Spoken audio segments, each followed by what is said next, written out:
बेटे ने अपनी माँ को भेड़िए की मांद में धकेल दिया। फिर वह पीछे मुड़े बिना चला गया। भेड़ियों के एक झुंड ने बूढ़ी औरत को घेर लिया। उसने न केवल उसे खाया और एक तरफ छुप गया। बुजुर्ग महिला ने अपने बगल में मौजूद भेड़ियों की ओर देखा। उसने वर्षों से झेली गई कठिनाइयों का वर्णन करते हुए रोना शुरू कर दिया। इतनी कठिनाइयों के बीच एक व्यक्ति ने बच्चे का पालन पोषण कैसे किया। उन्होंने उसके लिए एक पत्नी भी ढूंढ दी। मुझे लगा कि आखिरकार मुझे अंधेरे में रोशनी दिखाई देगी। यह आनंद लेने का समय है, लेकिन उसे इस बात का जरा भी अंदाजा नहीं था कि शादी के बाद उसका बेटा सचमुच अपनी मां को भूल जाएगा। वास्तव में इसकी कीमत उसे अपनी जान देकर चुकानी पड़ी। भेड़ियों के राजा को बात समझ आ गई थी। धीरे धीरे किनारे पर बने पत्थर के भेड़िए की ओर बढ़ा।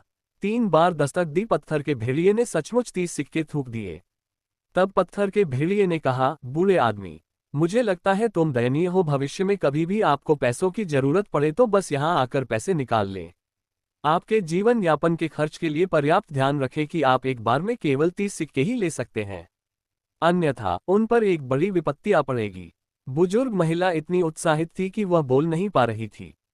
जोर से प्रणाम करो। फिर वह लड़खड़ाकर पहाड़ पर चढ़ गया।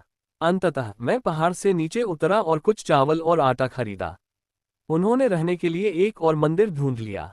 के बाद से वह प्रतिदिन सुबह पर्वतीय देवता के मंदिर में जाकर 30 सिक्के एकत्र करता था। इससे अधिक कभी न ले। हालात बेहतर हो रहे हैं। वह कुछ मिठाई भी खरीदेगा, आस पड़ोस के अनाथ बच्चों में बांट दे। उनके बेटे दाचुन और उनकी पत्नी। उस दिन से घर में सब कुछ गड़बड़ होने लगा। अंत में परिवार बर्तन को खोल नहीं सका। हर जगह खाने के लिए भीख मांग रहे हैं। उस दिन दाचुंजी भोजन मांगने के लिए जीर्ण शीर्ण मंदिर में गई।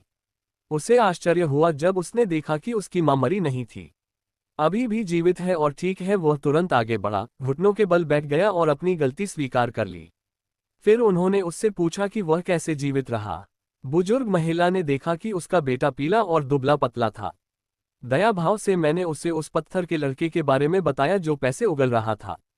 दचुन को सुनने के बाद मेरे मन में लालच जाग उठा। उसने अपनी मां को मना लिया कि वह उसे पत्थर के पुतले के पास ले आए।